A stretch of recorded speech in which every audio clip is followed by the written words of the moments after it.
За юу яцхан guys сайн байцгаана уу та бүхэнд энэ өдрийн гайхалтай өдрийн мэндийг хүргэе. Тэгээ нэлээд бодсны эцэст биний хувьд Японд байгаа гэдгийг хүмүүс баг бүгд мэдж байгаа. Мэдхгүй бас хүмүүс хэлэхэд одоо мэдээд авчих. Би Японд байгаа. За тэгэхээр Японд одоо сүүлийн жилүүдэд ялангуяа коронавигоос одоо 2023 оноос эхлээд эрчимтэй оюутнууд ялангуяа их ирж байна. Хэлний бэлтгэлээр ирж байна, янз бүрийн ажиллаар ирж байна, аялал жуулчлалаар ирж байна. Маш олон хүмүүс ирж байна. Тэгээ энэ нь одоо юунаас ингэж болж байгааг бол энэ тодорхой энэ бол угаасаа бараг 100-аас 90% нь бол анимаас болж байгаа гэж миний хувьд бол харж байгаа. Тийм үстэй манайхаа. Анимаас болж байгаа үстэй. Аним Япон соёл таалагдаад ингээд ирж байгаа үстэй. За тэр ч яах вэ? Өнөөдөр ярих гэж байгаа сэдв болно шүү дээ, тий. Ялангуяа энийг хэлний бэлтгэлээр ирж байгаа, хэлний бэлтгэлээр ирсэн байгаа дүүнер үзжээвэл маш хэрэгтэй мэдээлэл шүү заяа. Зүгээр ингээд алгасч болохгүй шүү. Чи ингээд эндээс гарчхал юм бол ойлгож өгөх шүү. Гарцгал юм бол чи яг миний юу ярих гэж ойлгохгүй шүү дээ. Тийм болохоор төр байж байгаа заа. Төр байж байгаа. За одоо ингээ ярих гэж байгаа зүйл нь болохоор яг гол сэдв рүү орцгоё. За тэгэхээр миний хувьд одоо маш олон хүүхдүүдийг харж байна. Амар харамсалтай байдлаар харж байна. Япон улс руу яг хэлний бэлтгэлээр ирсэн 100% гэж бодъё л да хэдүүлээ 100% гэж бодоход ирсэн хүмүүсийн 80% нь 2 жил орчим хэлний бэлтгэлээр 30-аас 35 сая төгрөг одоо бүр тэрнээс илүү болсон 40 сая метр болсон байж магадгүй би яг нүд нарийн мөнгө төгрөг мэдээлэл мэдэхгүй яг тэр хавцаа бол байгаа заяа. Тийм мөнгө төгрөг төлөм барин ээж аавынхаа мэдээж оюутнууд өөрсдөө мөнгө итлэхгүй нь тодорхой штэ. За төлдөг хүмүүс байж магадгүй гэхдээ аюу цөөхөн. Дийлэнх нь ээж аваараа мөнгө төлүүлж ирж байгаа. Тим их мөнгө одоо тий 30-40 сая төгрөг төлүүлж ирчээд 2 жил орчим сураад тэг юу ч сурсан юм байхгүй. Тэг ядч Японы зэрэг болохоор та бүхэн мэдэхгүй хүмүүс хэлэхэд N5-аас N4, N3, N2, N1 гэдэг зэрэг байгаа. Нэг рүү одоо тэгтээ тоон одоо багс тусмаа N1 гэдэг нь хамгийн дээд левел байхгүй юу? N2, N1 гэдэг нь хамгийн дээд левел.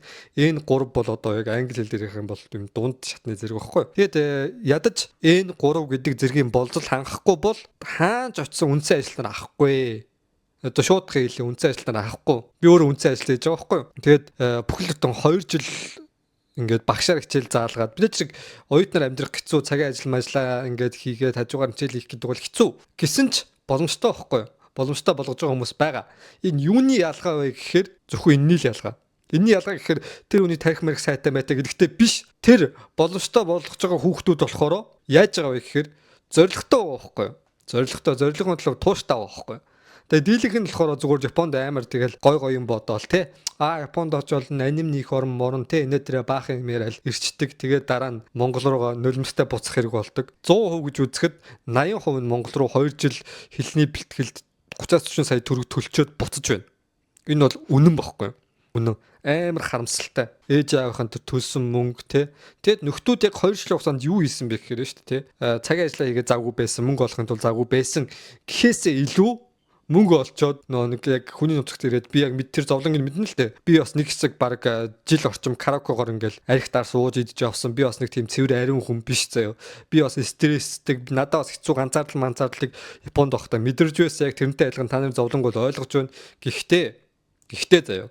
Энэ 2 жилийг золиослохоос арга байх. Тэгтэл нөхдүүд яаж байгаа гэхээр 2 жилийн хугацаанд жоохон асуудал боллоо, караоке явлаа, Монгол караоке орж уулаа. Яг Японд ярьж чадахгүй юм чи Монгол газар руу явна шүү дээ. Угаасаа тодорхой. Монгол хүмүүс ч ойрох хүчтэй. Тэнгүүд караоке байгаа тэр нэг ихнэр михнэр ч ажиллаж байгаа тэр нэг хүмүүс нь шүү дээ. Мэдээд ирэх чамд одоо юу гэдгийг мэд одоо битгий их ингэж уугаад шүү дээ. Чи одоо хичээлээ хэлдэ бэлдэг хинч хэлэхгүй чамд аав ич чинь хинч тэгж хэлэхгүй ах их чинь тэгж хэлэхгүй. Одоо би л хэлж байна. Тэргээд тийм нас болоод тэр хүмүүс бол зөвхөн орлогоо бодож байгаа. Чи иржээвэл сайн байхгүй. Чи тэнд мөнгө өгөөд ууж идээд гарч ивэл сайн байхгүй. Ойлгож байна уу? Тэгээ Монгол караоке гарч юм уу тийм ууж идсэн юмнууд амар их хийгээд айцуд хитрхийх ажил хийгээд ажиллаа мөнгө төлөрөөд тэрнээсээ болоод Япон хэлээ хийхгүй байжгаад эцсүүлд нь 2 жилийн дараа хэлний бэлтгэл төгсчлөө. Тэр хэлний сургууль чинь бас мөнгө өгөхгүй юу? Ойлгож байна уу? Тэр мөнгийг чамаас авсан бол чи сурах уугүй ямар ч хамаагүй байхгүй юу? Тэгээ Монголоос явж байгаа зуучлалын компаниуд ч гэсэн чам мөнгө гэж харж байгаа ойлгож байна уу? Чи тэр зуучлалын компани зуучлагын хөлсийг төлөөд тэр компани ч бас цаанаас Японоос бас нэг хөлс авч байгаас зуучлал үлсгэд тийм л юм авч яхад тэр чиний Японд 2 жилийн хугацаанд пэйлд нөө яа нөө энэ үү хамаагүй. Энэ насан туршидын ертөнц зөхгүй юу? Ийм Японд ийм гоё үг гэдэг байхгүй юу? Живүнө кэцо живүндэ фүкэ гэдэг үг байхгүй юу? Энэ ямар ч төстэй үг гэхээр өөрийнхөө бүгшийг өөрөөр арч гисэн утгатай байхгүй юу? Ойлгож байна уу? Чи тэгэхээр насанд хүрсэн гэдэг 18 нас буюу одоо яг биологийн насанд хүрсэн гэдэг утга маань юу гэсэн утгатай үг вэ гэхээр чи өөрийнхөө хариуцлага бүх зүйлийг өөрөө үүрнэ гэсэн үг байхгүй юу? Одоо дүүнер үзчихвэл жоохон амар хатуу хэцүү сонсогдож магадгүй заяа. Гэхдээ 2 жилийн дараа буцвал бүр амар хог юм биш үү? нулимстай буцсан штэ. Японд сайхан мөрөөдөлтөд ирсэн гэсэн ч чамайг хүнхээр хэл муутай байвал хаан авахгүй нэрэ. Япон хэлээр ярьж чадахгүй бол угаасаа хаана яаж ажилд орох юм? Тийм үстэй.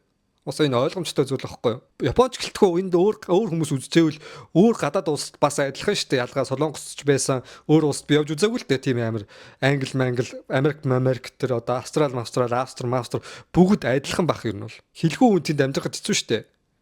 Хэлийн сурахын тулд тодорхой хэмжээнд золиос хэрэгтэй.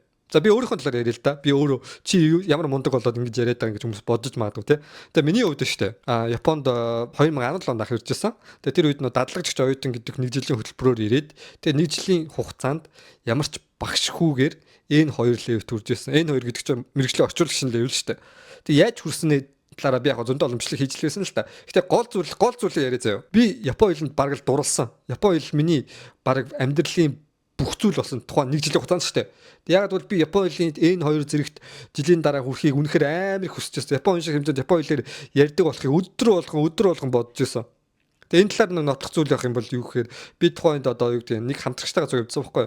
Надад зуг нэг өрөөнд амьдардаг залуу байдаг байсан. Тэгээ би ирашаймасен гэдэг үгийг ойлгохтой хэлж чадахгүй. Тэгээ нэг намайг цуг ажиллаж исэн тоогч маань чи одоо бойл ингэж хэлэхээ бол чамаа ингээд хүмүүс ойлгохгүй ингээд сонь сонсогдоод чиний ярьж байгаа чинь ингээд.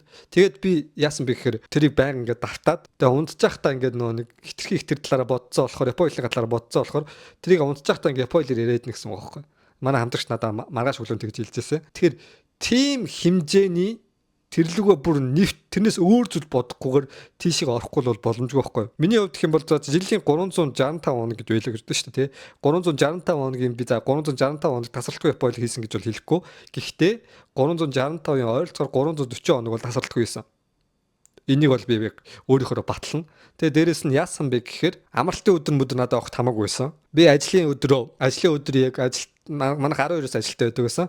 Тэгээ өглөө би усанд орчоод гарчгүй ч тэгээ буцаж усанд орчоод тэгээ өглөөний цагаа уучаад өглөө 8 гэхэд хичээлээ хийгээд хандны хичээл хийдэг. Зөвхөн хандны хичээл хийдэг байсан. Давхар шууд телевиз асаагаад нэг сонсголоо сайжруулах гэдэг тавьчихдаг байсан байхгүй. Тэгээд зөвхөн хандны хичээлээ хийгээд 10 хүртэл ойролцоогоор 2 цаг орчим хийгээд тэгээ 30 минут жоохон нэг яг ажилдаа явах юм жоохон бие ингээд тайвшруулад релакс хийгээд жоохон унталт хийгээд тэгээд өглөөний дасгалаа хийчихэд тэгээд ажил руу явдаг байсан байхгүй. Яг ийм их юм маягтай.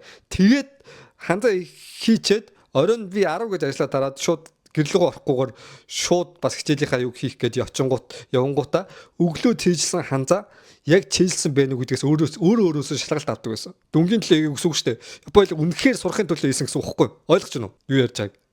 Энийг өдөр болгон хийдэг байсан. Өдөр болгон. Гэхдээ зөвхөн хийхээс гадна Япон хэл дээр одоо өөрөө үздэг туртай Marvel-ын кинонуудыг бүгдийг Япон хэл дээр одоо тухайн үед нэг юу яг Netflix энтрийг сайн мэддэг байсан учраас яадаг байсан бэхээр ойрхон одоо DVD пакалдаг одоо Японд хүртэл DVD пакалдаг газар байдаг байхгүй DVD пакалдаг газраас өөрийнхөө дуртай одоо Marvel-ын кинонуудыг авчирч ирж үзээ тэрийг бүгдийг Япон хэлээр үздэг байсан. Тэр шууд хадамлын ингээд Япон хадамлаар болонгуудаа зарим мэддэг үгээ ингээд гачрангуут нь тэр хадамлын доор ингээд түр пауз авч өгсөнгуудаа энэ чинь ийм үг юм биш гэж хэлдэг байсан.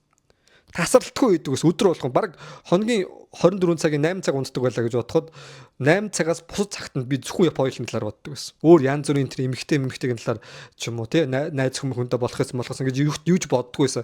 Энэ бүх зүйлийг би Япон хэлд зориулсан байхгүй энэ цагийг.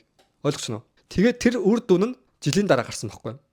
Ер нь бол багвар гарч лээсэн л та сарын дараа 2 сарын дараа багвар надад ажиглаж байсан. Гэхдээ яг үр дүн жилийн дараа гараад жилийн дараа би энэ хоёр гэдэг зэрэг авсан. Гэхдээ хоёр унжиж авсан л та.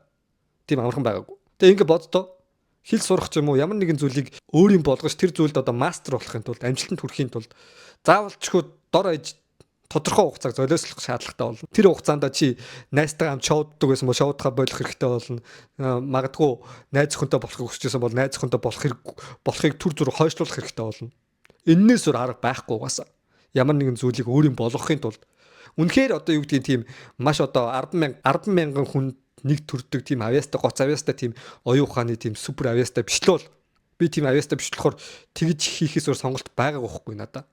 Тэгжиж би тийм Япон хэлийг сурсан. Бардам билэн би 3 жилийн өмнө одоо N1 гэдэг зэрэгтэй хүрсэн. N1-ээс дээш зэрэг гэж Японд байхгүй. Тэгэхээр миний өөрийнхөө талаар нэг магтж байгаа юм биш л дээ. Минь чадсан болохоор би тэр зүйлийг тэгж хийгээд над ямар нэг хэлний авьяас байгаагүй байхгүй юу? Ойлгож байна уу? Ямар нэг хэлний авьяас байгаагүй. Зүгээр л би тасралтгүй хоногийн 24 цагаас 24 цагийн дээр унтах цагаас бус цагт нь тэр Япон хэлний талаар тасралтгүй боддог байсан. Өөрийнхөө үздэг бүх юмыг Япон хэл дээр болгосон. Дээрээс нь би бодохдоо хүртэл японоор бодохоо болж исэн.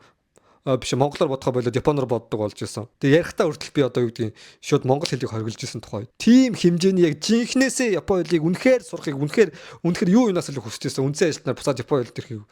Тэгэхээр одоо 2 жилээр ирсэн залуус яг ийм хүсэл байна уу? Зүгээр л за ингэж л болно доо, тэгж л болно доо. Тэгж л болдог юм энэ амьдралд байхгүй. Амар хатуу юм хэлж магадгүй л да уушлаараа. Гэхдээ тэгж л болдог юм гоосоо байхгүй.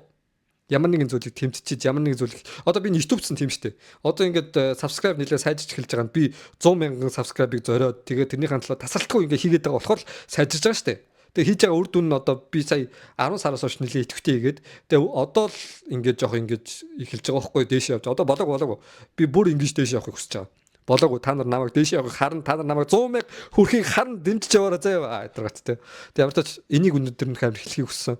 Тэгээд ялангуяа эрэгтэй дүүнэрийн хувьд гэх юм бол найз хүмүүхэн нэг юм хөөцөлж явж байгаа л тэгэл тэр чинь угаасаа чи өөрийнхөө карьерийг Японд амжилттай болгоогүй ажилтсан тогтургүй ажилд байхгүй дөнгөж хэлний бэлтгэлээр ирсэн мөнгө байхгүй ийм хүнд найз хүнтэйгээ удаан үргэлжлүүл явж чадахгүй ойлгомжтой зүйл. Октод ч гэсэнтэй адилхан нэг найзлуу малуу хөөж мөөж явж байгаа л тэгээ чи ч бас өөрийгөө тогтвортой өөрийнхөө амьдралыг ингэж тогтвортой баланстай болгож чадаагүй гэж ямар ямаараа хайр дурлал тэрийг 2 жил мартчих. Тэр 2 жил чи найз хүн ч юм уу найзлуудаа байгаагүй байлаа гэд 2 жил чи шоуд юмнаас яваагүй байлаа гэд яваагүй гэд хоцрох юм байхгүй хизээ шоудж болно хизээ арх ууж болно хизээ наргиж ингэж гой ингэж аялал зугаалж явж болно зөвхөн хараалсан тэр 2 жилийг мартчих cancel хийчих noise cancel хийчих зүгээр cancel хийгээд тэгээ 2 жил зөвхөн япон хэлдээ зөвхөн өөрийгөө хөгжүүлэхдээ төвлөрч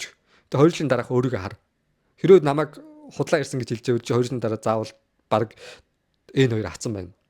Үнэхээр хичээв штэ. Үнэхээр жигнэсээ ингэж одоо хоногийн 24 цаг унтах цагаас бусад нь Япон хэлээр боож төвлөрвөл ажил дээр байхдаа хүртэл энийг Япон хэлний хичээл гэж бод. Зүгээр автобусанд явж байхдаа дэлгүүр орж байхдаа энэ бүх зүйлийг Япон хэлний хичээл гэж бод. Хэлний хичээл гэж бод. Ингэж тэр левел төрөх боломжтой.